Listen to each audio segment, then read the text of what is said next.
guys, welcome to Black Angus Reviews. This video today, I want to preface with a shout out to a Black Jedi, ABJ, a young and upcoming channel who's blew up really well, kind of in tandem with Justin is Lost, two great Star Wars channels. He uploaded a video recently that was very personal and I guess a risk for his channel, not for demonetization, but personally with his family and or friends, and it was seen, and so for the time being he's not on YouTube. It remains to be seen if he'll ever come back.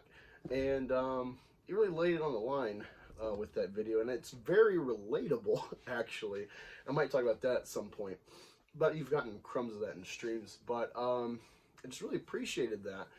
And yeah, kind of gave me not necessarily the courage, but it's like, you know what, let me do this, be more personal with my channel to the followers, and let's, you know, have some valuable content. So I want to wish him well. I hope he comes back. He's got great content, he's got a great attitude, and yeah, get in the comments, get on his posts, get on his Twitter, and use the hashtag BlackAngusRaid or something like that, whatever y'all can get to it, I don't care. And just tell him like, hey, he shouted you out, and wants you back, and show him your support in his videos, comment everything you can. Let's get a Black Jedi back. Yeah, let's continue. And also, please be sure to subscribe, like, if you haven't already, and consider becoming a member, supporting the channel in the links in the description below. That money is not just to go in my pocket, but to create. I'm working on a comic called Meth Gator. It's essentially Teenage Mutant Ninja Turtles meets Breaking Bad. And I need money to make it. I don't want to just make a campaign with a cover and nothing else. I want to do this for real and not grift. So I appreciate your support if you so choose to do so. And it also goes to channel upgrades, like upgrading my computer so I don't have to do this on my iPhone. It's very annoying. But anyway, so where do I begin with what Star Wars means to me? I guess I'll kind of give you a rundown of how I got into Star Wars, because it's kind of crazy thinking about it, where we are now and the kind of communities you can find. I guess they've always been here to some extent, but I was totally in the dark. So I'm from Oklahoma, from a small little town, and besides episode 3, with the finale of the series at that point, rounding out into toys and just all of the merch and stuff, and the Legos and the games, I didn't really talk about Star Wars with people. It was kind of actually a quick succession, I guess, looking back at how quick the trilogy of the prequels happened and got me into Star Wars. But I was not into Star Wars, wasn't raised with Star Wars necessarily. A couple years after my mom divorced my dad when I was like 7 or 8, Fandom Menace was coming out, it was in the works.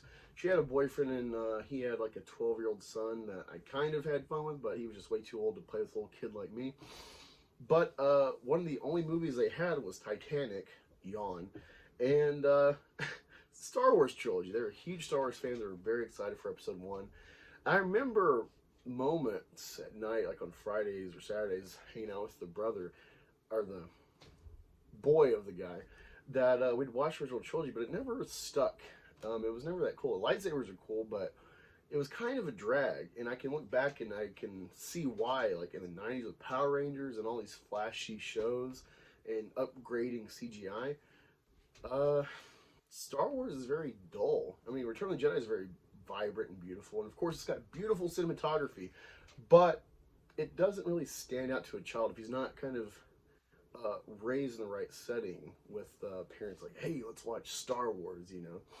I didn't have that, and with a mom's boyfriend, just didn't have the right channel to kind of guide me into the fandom. But episode 1 was coming out, so it's like, oh, cool, this is part of it, I guess. But yeah, it never stuck out.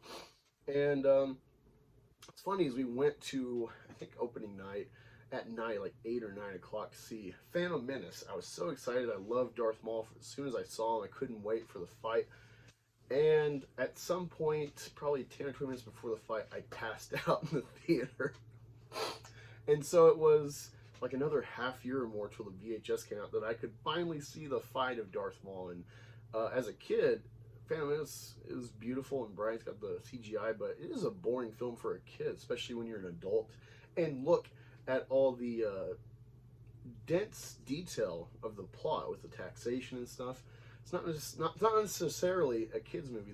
The pod race is awesome. I still love the pod race. It's a great homage to the indoor scene. I don't get why people hate it. It's a great, you know, everything's on the line with that moment. But nonetheless, and the other thing I can remember with Star Wars before the prequels was my dad. There was this arcade store or arcade game place in my town, and I played the Vader lightsaber game. You could be Luke, and there's like a joystick on the middle of the arcade game. I could not figure out how to fight Vader. I'd always lose the first round. I could never keep up. Maybe I was too young or just didn't pay attention to the rules, but yeah, I wanted to be good at that, but I definitely sucked and just gave up. Yeah, I saw Fandom Menace, and that was awesome. But then episode 2 came out, and I didn't give a shit because Spider-Man was coming out. You know, it kind of speaks to how cool the abilities of Spider-Man are, that it could totally overshadow the hype of a new Star Wars film. So that's just a funny little tidbit there. But episode 3 was when it kind of really solidified my love of Star Wars.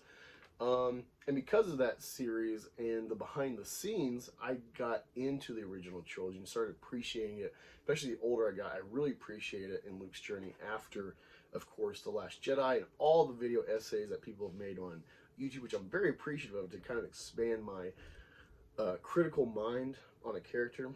And it's because of kind of in tandem the Spider-Man trilogy behind the scenes and Star Wars with George Lucas, the density, the second disc of the 2 disc releases, that I got into film criticism eventually, and just appreciating like how shots are done and why, and the CGI and the craft of either CGI to fill in the void or practical effects is very cool. I appreciate that. But yeah, besides episode 3 for my birthday that year, there wasn't like Star Wars talk with people. It was just something that's kind of to myself. It wasn't because I was a nerd and there wasn't other nerds. It just never really came up.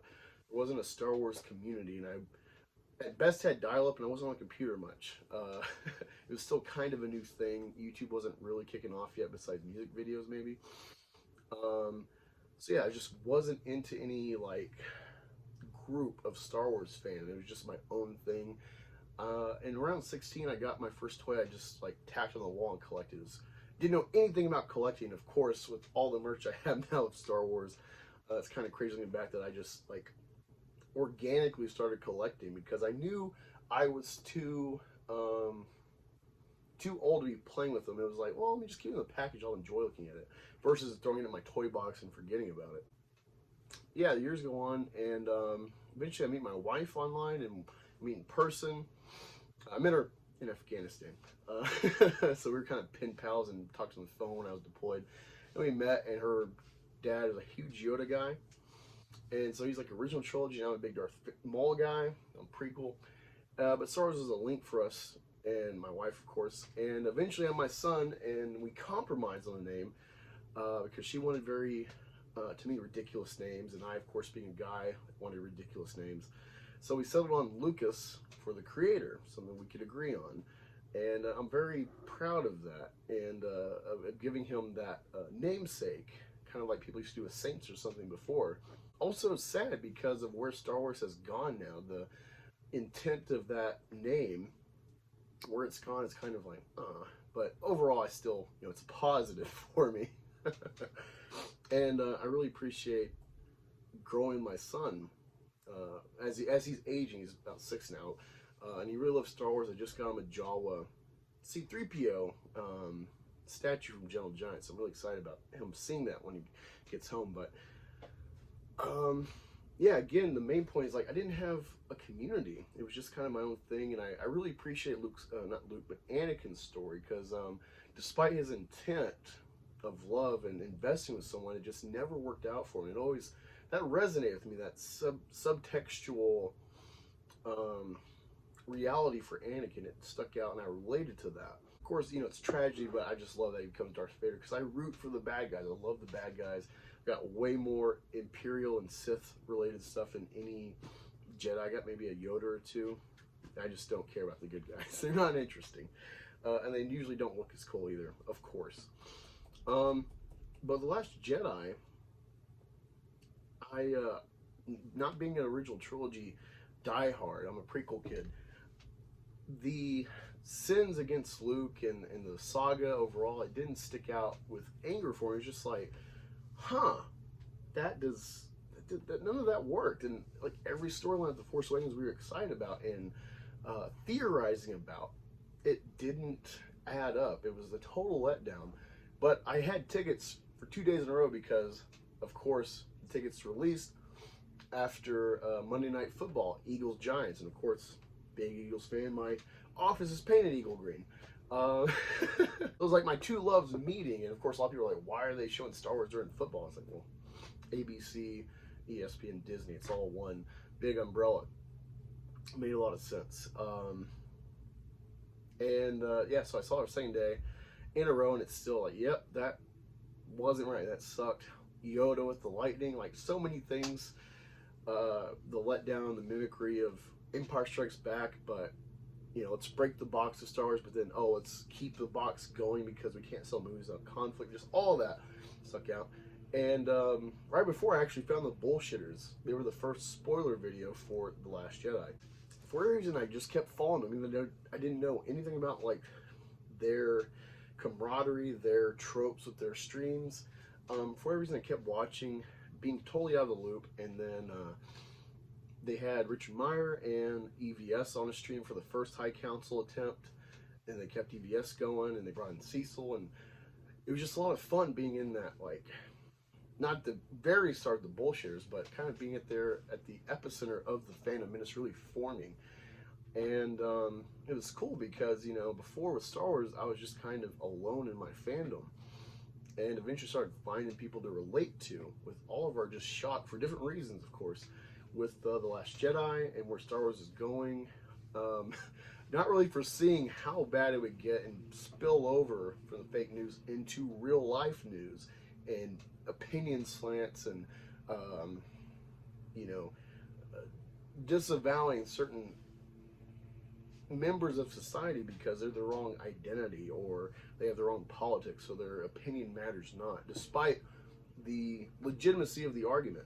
So it's very interesting being in this fandom, seeing what's happened with the excuses of the mainstream entertainment media and how it's spilled over into real life in every facet, even sports and stuff. All these escapist avenues even are not safe from the infection of woke that really started with Ghostbusters and Last Jedi. Maybe before he could find markers, but it really blew up because of Last Jedi. And it's been really great because without Star Wars, I wouldn't have a community to relate to. I wouldn't have found the Rookie Critic and found a friend who I haven't met in person yet, but we've spent hours and hours just disagreeing and having fun, talking on the phone for hours and streaming and helping channels pop out of the woodworks that are just first starting and stuff, helping them grow. It's been great, the journey we've been on, and it's clearly not ended yet. I hope it never ends. I hope it just keeps growing and stuff, and it's just it's a great feeling. And yeah, it's kind of my general key point story with Star Wars. The one thing I would say is disappointment in the Phantom Menace is despite the and why I'm critical, despite the legitimate arguments and I kind of coin it woke watchdogging that has a good purpose. I think one thing that kind of hinders us from having a bigger voice overall with fandom and with I guess normies coming into this stuff if they haven't already is the negativity. There's not enough, hey, I love Star Wars, I love X property, whatever, this is what it means to me, and finding the positives and shining a light on them even when they're from Disney. That's why I'm a critical person in the Menace of ourselves, is like, hey, we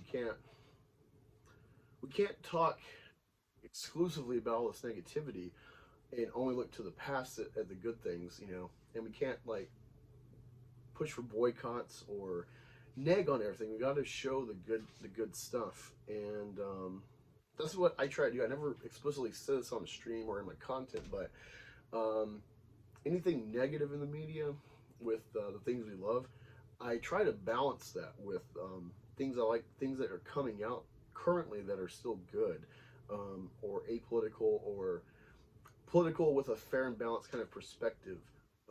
Two key points would be Captain America Civil War and Dark Knight. both kind of before Last Jedi and the Phantom Menace, but things that have a political kind of subtext with no right answer. There's an argument to both sides, and that's what I mean by, you know, kind of something political in a medium that doesn't pick a side, that can be argued either way and there's no right answer. I think that's what we're missing nowadays.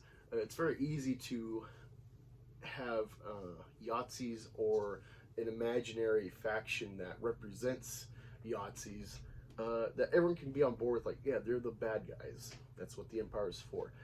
The other thing with Star Wars is I think people miss, and why Star Wars is so important, is how much it's expanded my mind and given me insight into the world. It had me dig into avenues outside of entertainment, you know. When you understand and dig into like what Lucas intended with Star Wars to be for 12-year-old kids, people misuse that quote and they don't look at the context. He was talking about morality and ethos, ethics, that he foresaw religion in the West. I think it's kind of very clear, especially in northwestern Europe, Scandinavian countries, atheism is on the rise. And I think he had the foresight to see religions dying, at least it being hard pressed in our lives. And he intended for Star Wars to be one of hopefully many medium assets in entertainment to kind of fill the void of religion, in the sense of having markers like mythology in the past to pass these stories, these simple, easy to understand ideas of morality and goodwill with your fellow man and stuff, things to live by. And that's the biggest shame, I think, with Star Wars right now, is for the most part it's propagandized and politicized for an agenda outside of that. Lucas, I think a lot of people could agree if they dug into him, he's a big SJW, but he had the restraint to, at worst, be very subtle with his own angle. The one clear thing I could see is using verbiage like George Bush with Anakin, that was reflective from George Bush talking about you're either with us or against us in the fight for terror, to kind of show his perspective about Bush. But people already forget about that. No one watches episode 3 and thinks, oh, George W. Bush, Anakin, into Vader. They just run with it because that's the most explicit he's been. And the rebels and the Empire, they are, you can apply them to so many eras of history. You could compare them to the colonists versus the British Empire in tyranny. Even though Lucas was inspired by the Vietnam War and what he saw as the Imperial America, the rebels are actually supposed to be the Viet Cong in his idea. But it's so, you can transition it across history. And that's the beauty of Star Wars, is the perspectives you can have. And so yeah, that's what Star Wars really means in its essence, on top of being a father-son story. Even with the intent of feminism and Rey and propping her up and making her arguably a Mary Sue, the real interest is in Kylo. And will he follow the path of Vader, or will he redeem himself like Vader in the end? So that's kind of funny. But yeah, that's kind of a tidbit of what Star Wars means to me and why it's so important and why we got to keep fighting this fight. I hope you find some value in this video, and I again hope you go over to a Black Jedi's channel and give him a sub, give him a like, give him a comment, and find value in what he does, and get him back on YouTube. Show enough fervor, like, hey, come back, guy, you're doing good here. You're a good, fair, happy voice in this fandom that unfortunately gets overall deemed toxic, and that's just not how it really is. Yeah, thank you for joining again. Please like, share, subscribe, consider supporting the channel, and I'll talk to you all next time.